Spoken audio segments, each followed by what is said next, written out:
Hello students, welcome to the YouTube channel of Infinity Engineering Academy.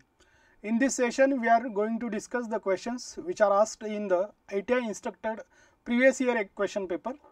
यामध्ये जे आधी जो क्वेश्चन पेपर झाला होता 2016 साली, तर यावेळेला सर्वेयर आणि ड्राफ्ट्समन यासाठी कॉमनमध्ये हा पेपर झाला होता. यावेळेला जो आहे हा सेपरेटली आहे, बट त्यावेळेला हे दोन्ही जे ट्रेड्स आहेत या ट्रेडसाठी एक कॉमन एक्झाम झाली होती. सिमिलरली आता जसे 40 क्वेश्चन्स आहेत 80 मार्क्ससाठी, सिमिलरली तेव्हा सुद्धा 40 क्वेश्चन्स होते 80 मार्क्सपैकी. त्यावेळेचा थोडासा जो सिलेबस होता तो डिफरंट होता. यावेळेमध्ये थोड्या प्रमाणात सिलेबसमध्ये चेंजेस. तर सिलेबस ऑलरेडी सर्वेअरचा जो आहे हा सिलेबस आपल्या यूट्यूब चॅनलवर अवेलेबल आहे. त्याचबरोबर बिल्डिंग कन्स्ट्रक्टरचा सुद्धा अवेलेबल आहे आणि त्याच पद्धतीने ड्राफ्ट्समनचा सुद्धा सिलेबस, डिटेल सिलेबस लवकरच आपल्या यूट्यूब चॅनलवर अवेलेबल होईल. तर या सेशनमध्ये जे काय सर्वेइंगशी रिलेटेड क्वेश्चन्स आहेत किंवा बिल्डिंग कन्स्ट्रक्शनशी रिलेटेड क्वेश्चन्स आहेत, जे त्यावेळेला क्वेश्चन विचारले गेले होते ते क्वेश्चन्स आपण आज डिस्कस करणार होतो. त्याच्यावरून तुम्हाला असं लक्षात येईल की क्वेश्चनची त्यावेळची लेवल कशी होती किंवा कशा पद्धतीचे क्वेश्चन्स या ITIच्या या एक्झाममध्ये विचारले जाऊ शकतात. आता हे सगळे क्वेश्चन जे आहेत हे सिव्हिल इंजिनिअरिंगशीच रिलेटेड आहेत आणि अगदी बेसिक लेवलवर आहेत. तर सुरुवात करूया आपण पहिल्या क्वेश्चनपासून. तर तुम्हाला अशा पद्धतीचं हे क्वेश्चन पेपर त्यावेळेला ऑफलाईन स्वरूपात झाली होती एक्झाम आणि अशा पद्धतीचा हा पेपर होता. त्यामध्ये तुम्हाला जसं OMR, जसं आपण MPSCचा पेपर आता देतो, प्री असेल मेन्स असेल, तशा स्वरूपाची ही एक्झाम जी आहे ही OMR शीटवर त्यावेळेला झालेली होती. तर पहिल्या क्वेश्चनपासून स्टार्ट करूयात. पहिला question most of the question जे आहे ते सर्विंग या सब्जेक्टमधून तुम्हाला इथं बघायला मिळतील आणि काही क्वेश्चन बिल्डिंग कन्स्ट्रक्शनचे तुम्हाला इथं बघायला मिळतील. तर यामध्ये या केसमध्ये बघा फर्स्ट क्वेश्चन काय विचारलेला आहे. Scale is 20 centimetre is equals to 1 metre. The representative fraction is, म्हणजे तुम्हाला देताना इंजिनिअरिंग स्केल दिलेली आहे आणि या इंजिनिअरिंग स्केलचं तुम्हाला RF मध्ये कन्वर्ट करायचं. तर हा सर्विंगमधला अगदी सिंपल क्वेश्चन आहे. या केसमध्ये सिम्पली काय करायचं आहे बघा. आता 20 सेंटीमीटर तुम्हाला इथं डायरेक्टली 1 सेंटीमीटर न देता 20 दिलेलं आहे आणि 1.0 मीटर. तर सगळ्यात पहिल्यांदा आपल्याला माहिती आहे RF मध्ये काय करतो आपण, रेशो कॅल्क्युलेट करतो. त्यासाठी जे युनिट्स आहेत हे युनिट्स आपल्याला काय करावं लागतात, लेफ्ट साईडला आणि राईट साईडला सेम ठेवावे लागतात. त्यामुळे इथं सेंटीमीटर आहे, इथं सुद्धा आपल्याला सेंटीमीटर करावं लागतं. त्यामुळे इथं काय येईल बघा, हे 20 सेंटीमीटर इज इक्वल्स टू, हेच मीटरचं सेंटीमीटरमध्ये जेव्हा तुम्ही कन्वर्ट कराल तेव्हा हेच काय येऊन जाईल तुमचं 100 सेंटीमीटर. आता या केसमध्ये हा सेंटीमीटर आणि हा सेंटीमीटर कॅन्सल होऊन जाईल, दोन्ही साईडला सेम युनिट आहे. हा 0 कॅन्सल झाला, हा 0 कॅन्सल झाला, हा 2 कॅन्सल झाला आणि इथं राहिले 5. म्हणजेच रेशो आला तुमचा 1:5. हा रेशो तुमचा इथं तुम्हाला बघायला मिळेल. तर अशा पद्धतीचा हा अगदी सिंपल क्वेश्चन इथं फर्स्ट क्वेश्चन जो आहे सर्विंग सब्जेक्टमध्ये त्यावेळेला विचारला गेलेला होता ह्या ITIच्या एक्झाममध्ये. सेकंड बघा, आता परत स्केलशीच रिलेटेड हा क्वेश्चन आहे. 540 metre is represented by the 15 centimetre. म्हणजे इथं काय सांगितलेलं बघा, 540 मीटरसाठी जी स्केल यूज करण्यात आलेली आहे त्या स्केलनुसार किती डिस्टन्स आहे, हे 15 सेंटीमीटर आहे. Okay, drawing in a drawing hence 500 metres shall be represented as. अगदी सिंपल आहे. या बघा 540 साठी जर 15 असेल तर 500 साठी किती, अशा स्वरूपाचा जर तुम्ही क्वेश्चन तिथे विचारलात तर हा सपोज x सेंटीमीटर मी घेतो, तर इथं सिम्पली आपल्याला काय करावं लागेल, आता इथं सिम्पली आपल्याला क्रॉस मल्टिप्लाय करावं लागेल. आता ही क्रॉस मल्टिप्लिकेशन करत असताना तुम्हाला ॲक्युरेटली कॅल्क्युलेशन्स करावं लागतील, कारण जवळजवळचे म्हणजे बघा अगदी 13.9 दिलेला आहे, 13.5 दिलेला आहे, 13.3 दिलेलं आहे आणि 14 सुद्धा दिले आहे. त्यामुळे अगदी जवळजवळचे ऑप्शन्स आहेत. त्यामुळे तुम्हाला हे डिटेल कॅल्क्युलेट करावे लागेल. अप्रॉक्सिमेशन इथे जास्त करून चालणार नाही. मग जर मी हे क्रॉस मल्टिप्लिकेशन केलं तर असं काय, तर मला मिळेल 5x multiplied by 540 is equals to 15 multiplied by 500 असं मला मिळून जाईल. मग यावरून एक्सची जी व्हॅल्यू आहे ती काय येईल बघा, 15 मल्टिप्लाइड बाय 500 डिवायडेड बाय 540. मग या केसमध्ये हा 0 कॅन्सल होईल, हा 0 कॅन्सल होऊन जाईल. आता इथं 15 आणि 54 याला आपण 3 डिवाइड करू शकतो, तेव्हा मला इथं हा 5 मिळून जाईल आणि इथं बघा हा 1 आणि हा तुमचा 8 म्हणजे 18 मिळून जाईल. बरोबर आहे. मग आता हे कॅल्क्युलेशन केल्यानंतर 5 मल्टिप्लाइड बाय 5 25 मिळून जाईल आणि पुढचा हा 0 डिवायडेड बाय 18. याला 2 न डिवाइड करा, 2 न डिवाइड केल्यानंतर आपल्याला 250चं 125 मिळून जाईल आणि 18चं किती मिळून जाईल, 9 मिळून जाईल. बरोबर आहे. तर हे सॅम्पल कॅल्क्युलेशन्स तुम्हाला इथं करावे लागतील. आता बघा इथं 12ला 9 डिवाइड केल्यानंतर इथं 1 येऊन जाईल. ओके, हे 3 राहतील. इथं जे आहे हे तर 9 मल्टिप्लाइड बाय तुम्हाला किती करावं लागेल बघा, 3 करावं लागेल. बरोबर आहे, म्हणजेच 27 येऊन जाईल, बरोबर आहे. आणि त्यानंतर राहत आहेत 80. मग इथं परत तुम्हाला पॉईंट देऊन काय करावं लागेल, हे 8च्या आसपास आन्सर तुम्हाला इथे दिसत आहे, म्हणजेच 13.8 आणि परत पुढं काहीतरी येणार आहे, कारण इथं जरी तुम्ही परत केलात तरी सुद्धा हे 8च येऊन जाणार आहे. सो 13.88 म्हणजेच काय येऊन जाईल आन्सर तुमचा अप्रॉक्सिमेटली 13.9 येऊन जाईल. तर ह्या पद्धतीने तुम्हाला विदाऊट कॅल्क्युलेटर अशा पद्धतीचे हे कॅल्क्युलेशन्स करावे लागतील. या लेवलचे क्वेश्चन्स त्यावेळेला आलेले आहेत, तर अशाच लेवलचे क्वेश्चन्स तुम्हाला आता सुद्धा न्यूमरिकल एक्झाम्पल सुद्धा विचारू शकतात. त्यानंतर काय दिलेलं आहे बघा, first important adjustment of a transit theodolite is to make the axis of the plate level. आता ज्या तुमच्या थेडोलाइटच्या ट्रान्झिट थेडोलाइटच्या काही टेम्पररी ऍडजस्टमेंट सुद्धा असतात आणि काही परमनंट ऍडजस्टमेंट सुद्धा असतात. तर ह्या परमनंट ऍडजस्टमेंट पैकी एक प्लेट लेवलची तुमची ऍडजस्टमेंट असते. तर ही प्लेट लेवलची जी ऍक्सिस आहे ती, आणि तुमच्या बाकीच्या आता इथं बऱ्यापैकी 4 ऑप्शनमध्ये तुम्हाला व्हर्टिकल ऍक्सिस बद्दल इन्फॉर्मेशन दिलेली आहे.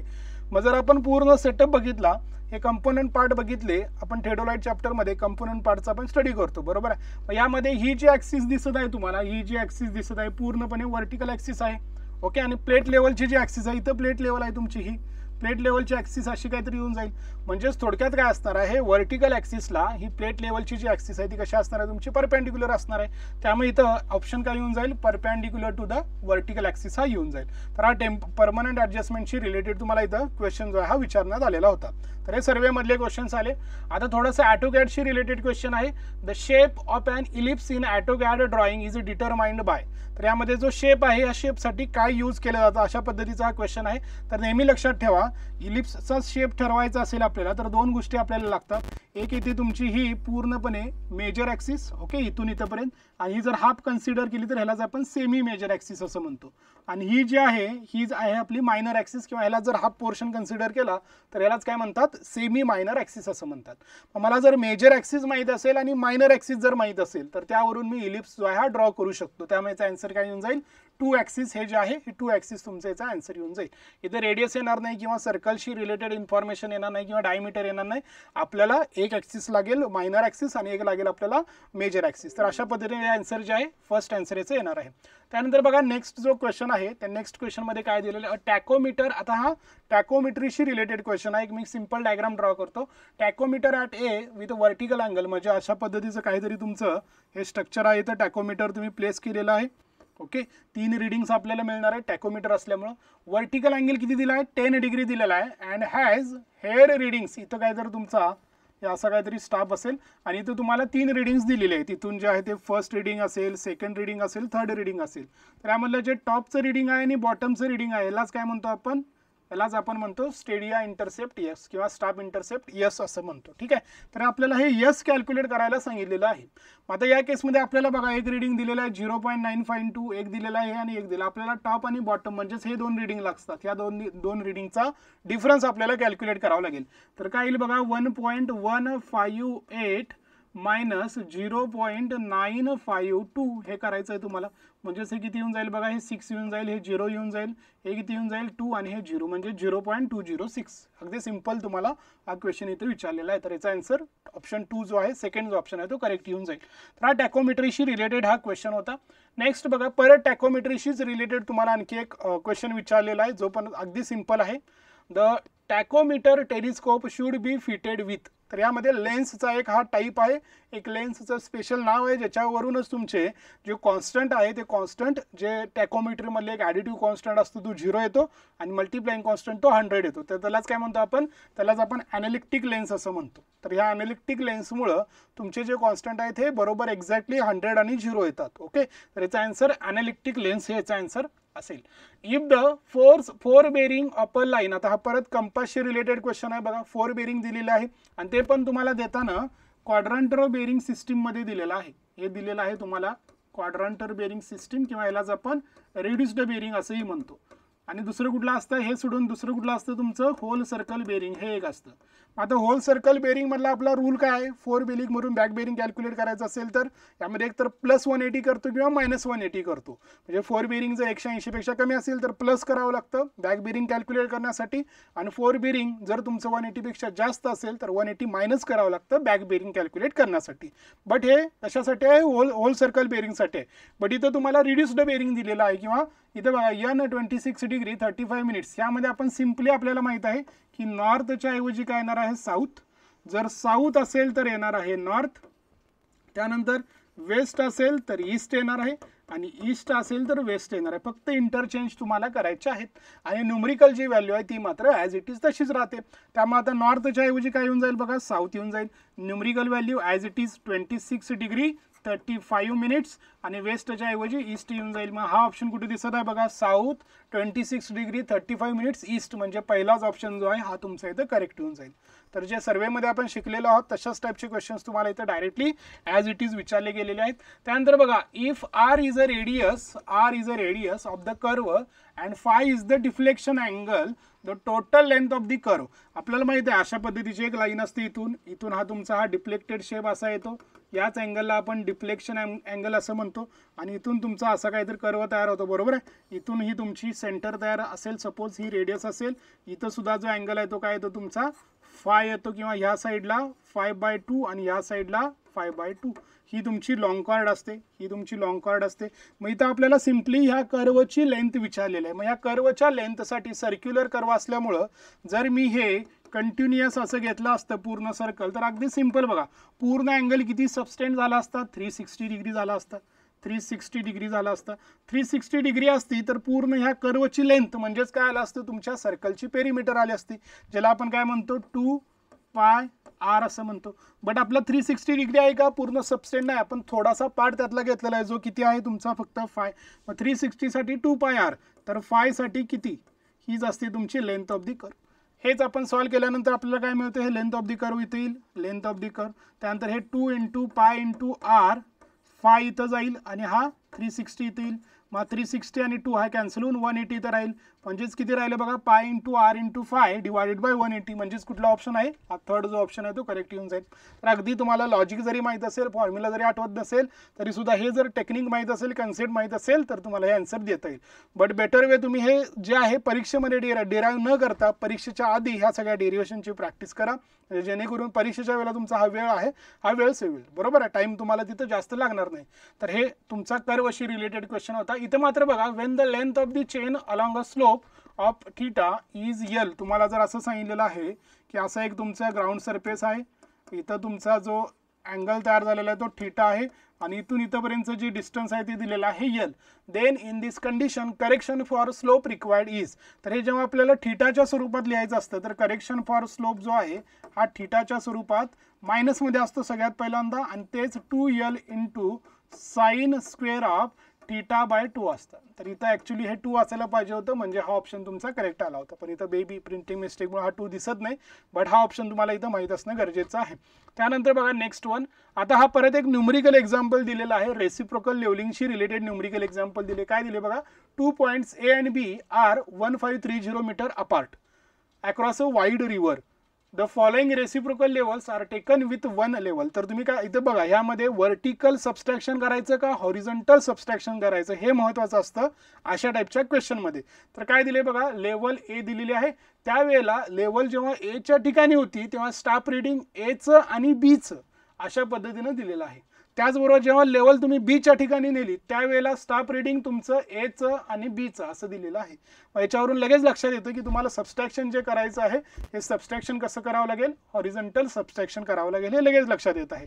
ते सुद्धा तुम्हाला विदाऊट कॅल्क्युलेटर आता करायचं आहे, ते सुद्धा तुम्हाला विदाऊट कॅल्क्युलेटर.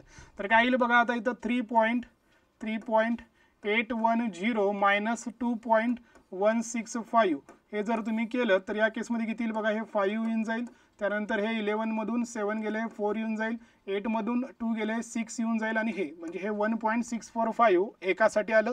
दुसऱ्यासाठी बघूयात आता किती येऊन जाईल, तर 2.355 मायनस 0.910. तर इथे काय येईल बघा, हे सिम्पली 5 येईल, हे 4 येऊन जाईल.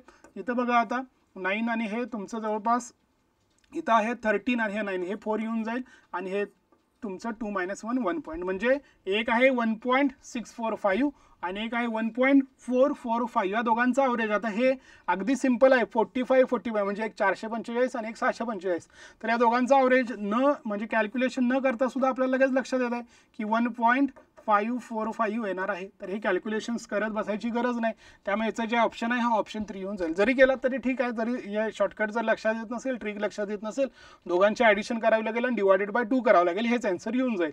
त्यांना ट्रिक माहिती आहे की हे बघा 645 आहे आणि 445 मध्ये बरोबर ॲव्हरेज काय असेल, सेंट्रल पोझिशनला असेल, म्हणजेच काय असेल 6 आणि 4 ची सेंट्रल पोझिशन काय 5 आहे, म्हणजेच 545. पुढचं 45 तसंच राहील.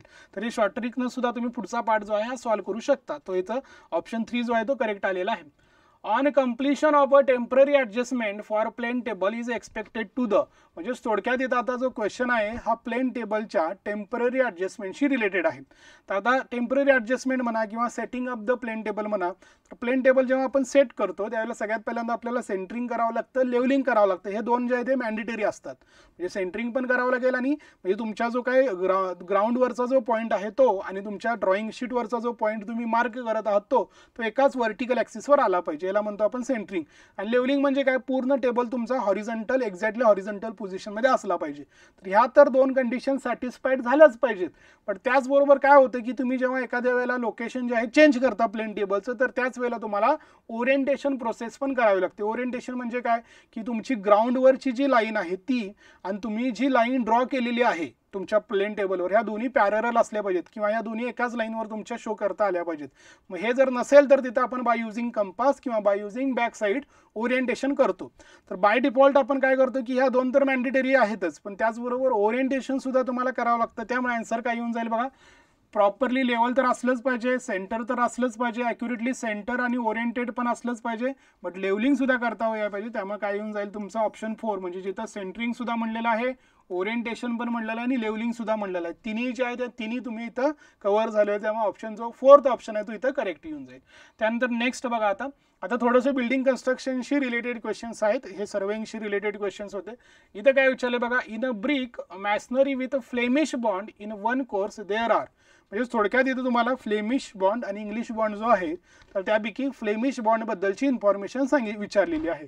तर आपल्याला जसं की माहीत आहे की तुमचे जे काय मेन दोन तुमचे वेगवेगळ्या कोर्सेसचे आपण बघतो. तर एक असतो स्ट्रेचर, ज्यामध्ये तुमची जी काय लेंथ जी आहे ही लेंथ दिसत असते स्ट्रेचरमध्ये, आणि एक असतो तुमचा हिडर, जिथं आपल्याला विड्थ दिसत असते. तर फ्लेमिश बॉन्डमध्ये काय होतं की जर तुम्ही एक कोर्स कन्सिडर केला, सिंगल कोर्स जर कन्सिडर केला, तर त्या सिंगल कोर्समध्ये जर तुम्ही इथं बघितलात तर तुम्हाला लक्षात येऊन जाईल की इथं बघा, पहिल्यांदा इथं जर स्ट्रेचर आहे तर इथं हिडर आहे, इथं स्ट्रेचर आहे, हिडर आहे, स्ट्रेचर आहे, किंवा इथं स्ट्रेचर आहे, हिडर आहे, स्ट्रेचर आहे, अशा पद्धतीने तुम्हाला लक्षात येईल. बट जर तुम्ही इंग्लिशमध्ये बघितलं तर इंग्लिश बॉन्डमध्ये तर इथं सगळं हेडर आहेत सगळे एका कोर्समध्ये आणि दुसऱ्या कोर्समध्ये सगळे स्ट्रेचर आहेत. तर इथं विचारलेलं आहे फ्लेमिश बॉन्डबद्दल. त्यामुळे इथं काय येऊन जाईल, अल्टरनेट हेडर अँड स्ट्रेचर्स असले पाहिजेत सेम कोर्समध्ये. तर त्यामुळे ह्याचं जे आन्सर आहे हे ॲक्च्युली इथं सेम कोर्स असलं पाहिजे. सम कॉज म्हणलेलं आहे ते ॲक्च्युली इथं सेम कोर्स असायला हवं होतं, तेव्हा हे ऑप्शन जो आहे तो करेक्ट आला असतं. Alternate header and stretchers in a same course. Okay, इथं सुद्धा हिडर नंतर अँड असायला पाहिजे होतं. तर हे आन्सर तुमचं करेक्ट आलं असतं. फक्त ऑल स्ट्रेचर्स नसेल, ऑड हिडर्स नसेल, alternate header and stretcher courses पण नसेल, तर ते असं येईल alternate header course stretcher header stretcher. त्यामुळे सेम कोर्समध्ये काय आले पाहिजे तुमचे, अल्टरनेट हिडर स्ट्रेचर. त्यामुळे हा ऑप्शन तुमचा जो आहे हा तुमचा करेक्ट असेल. Stone used for the full thickness of a wall in a stone masonry. परत आता मगाशी तुमचा बॉन्डशी रिलेटेड क्वेश्चन होता, हा स्टोन मॅसनरीशी रिलेटेड क्वेश्चन आहे. तर इथं बघा, पहिल्यांदा हे स्ट्रक्चर समजून घ्या. अशा पद्धतीनं तुमची स्टोन मॅसनरी असते. तर या केसमध्ये काय म्हणलेलं आहे की फुल थिकनेससाठी जेव्हा यूज केला जातो स्टोन, म्हणजे हा नसेल, हा फुल थिकनेस नाही, हा पण फुल थिकनेस नाही, हा मात्र फुल थिकनेस आहे, हा फुल थिकनेस आहे, हा पण फुल थिकनेस आहे, इथं फुल थिकनेस आहे. म्हणजे तुमच्या वॉलची पूर्ण थिकनेस एकाच स्टोननं कव्हर केलेली आहे. या स्टोनला आपण काय म्हणतो, थ्रो स्टोन असं म्हणतो. इथं सुद्धा दिलेलं आहे बघा, थ्रो स्टोन असं म्हणतो, बरोबर. त्यामुळे इथं हा जो ऑप्शन आहे हा थ्रो स्टोन जो आहे हा करेक्ट येऊन जाईल. तर हा परत तुमच्या मॅसनरीशी रिलेटेड म्हणजे थोडक्यात बिल्डिंग कन्स्ट्रक्शनशी रिलेटेड हा क्वेश्चन तुम्हाला इथं बघायला मिळेल. त्यानंतर काय दिले बघा, the maximum load which will cause the failure of the foundation. आता थोडासा फाउंडेशन म्हणजेच परत हा ॲक्च्युली जिओटेकमध्ये पण तुम्ही स्टडी करता, त्याचबरोबर बिल्डिंग कन्स्ट्रक्शनमध्ये सुद्धा फाउंडेशनच्या टाइप्समध्ये हा तुमचा क्वेश्चन कव्हर होऊ शकतो. तर यामध्ये काय म्हणलेलं आहे बघा की जी काय मॅक्झिमम कॅपॅसिटी मॅक्झिमम लोड आहे जिथं तुमचं फाउंडेशनचं फेल्युअर होणार आहे, याला काय म्हणतात असं म्हणतात. तर काय म्हणलेलं आहे बघा, अल्टिमेट टेन्साईल स्ट्रेस म्हणले, अल्टिमेट नॉर्मल म्हणलेलं आहे, अल्टिमेट कॉम्प्रेसिव्ह म्हणलेलं आहे आणि अल्टिमेट बेरिंग असं म्हणलेलं आहे. तर आपल्याला माहिती आहे यालाच काय म्हणतो आपण, अल्टिमेट बेरिंग स्ट्रेंथ असं म्हणतो किंवा अल्टिमेट बेरिंग कॅपॅसिटी असं म्हणतो. ओके, त्यानंतर काय दिले बघा, in a ground having low bearing strength and heavy load of foundation generally supported by providing. परत एकदा हा कॉमन बिल्डिंग कन्स्ट्रक्शन मध्ये पण येऊ शकतो, जिओटेक मध्ये सुद्धा येऊ शकतो.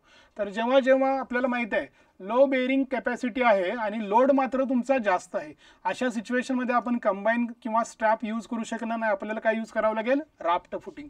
कंबाईन किंवा स्ट्रॅप आपण कधी प्रोव्हाइड करतो, तर एखादा कॉलम तुमचा बाउंड्री लाईनवर आहे, तर त्या केसमध्ये आपण हे कंबाईन फुटिंग मध्ये त्यामध्ये परत ट्रॅपोझायडल येतं, रेक्टँग्युलर येतं, किंवा सपोज इंटिरियर कॉलम जो आहे तो खूप लार्जर डिस्टन्सवर आहे, तर त्या केसमध्ये कंबाईन फुटिंगच्या ऐवजी काय करतो आपण, मग त्यालाच स्ट्रॅप फुटिंग सुद्धा प्रोव्हाइड करतो. म्हणजे एक बीम जी आहे रिजिड बीम दोन कॉलम मध्ये कनेक्ट करून टाकतो.